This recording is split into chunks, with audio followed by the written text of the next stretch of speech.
Alright, well, welcome back. As you can see, there's a lot that's been done to this car that I haven't shown in the video. So it's been roughly 2 weeks since the last video where I showed everything on the back of the package tray that was already painted and striped from the coupe back seat and molded into the fastback rear section of the quarters. The fender flares, it's on the front. I don't have one on the back here, it's sitting over there. But the fender flares are pretty much on. The front body kit, upper and lower nose cones on, the side skirts. And of course the quarter extensions was on there in the last video. But everything's been slowly worked and molded in with fiberglass. So let's go ahead and just do a little walk around the car and show you everything with the kit pretty much basically on, other than what you see on the back. So let's go ahead, do a roundabout video and show you.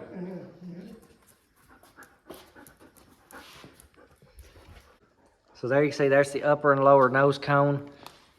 It's glassed together, so the upper and lower is basically a one piece.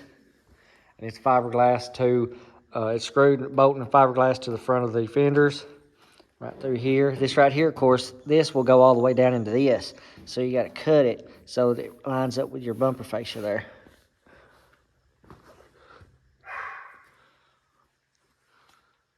All that's been primered.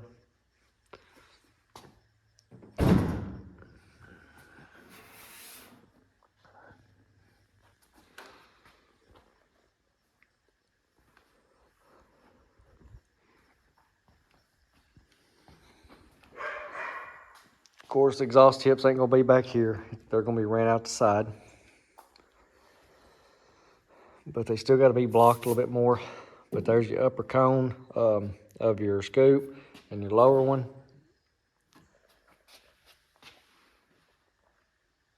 And that side skirt right there, still got a little bit of work to be done.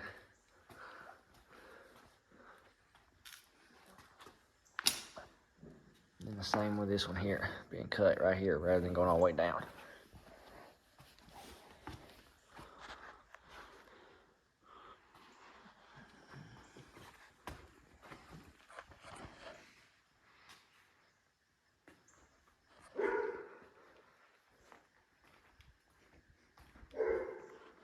And then over here, there's the deck lid that goes on the car. Of course, it's already painted on the bottom. There's those FR 500s that were on there. They're going to be going on this, maybe Ken block car. I don't know yet on that, what that's going to be. But here's some more fender flares you see here. Now, if you go back to the very first video of this car, where I went and picked it up in Alabama, I think it was, rust-free car. I show everything under here, where I sandblasted everything up underneath the hood, how nice everything was, how rust-free it was, painted everything. Of course, the engine, it's basically a brand new rebuilt engine, roller, I think it has a Z-cam in it, automatic transmission. But that's pretty much it. That's the gist of everything that's been done to the car right now. Basically, the majority of the body kit is on. The only thing left on the body kit wise is both the rear quarter panel flares, and of course the front's got to be fiberglass, a little bit more body filler, but that's it. So just a little quick video of what's been done on the car. So go ahead and check out the earlier videos of it, from going to get it, sandblasting it, paint it, putting it all together, listen to it crank, and check out some other videos. And I'll catch all of you on the next video. Be sure to hit the subscribe button, share and like, and if you have any questions, leave them in the comment section. Thanks for watching.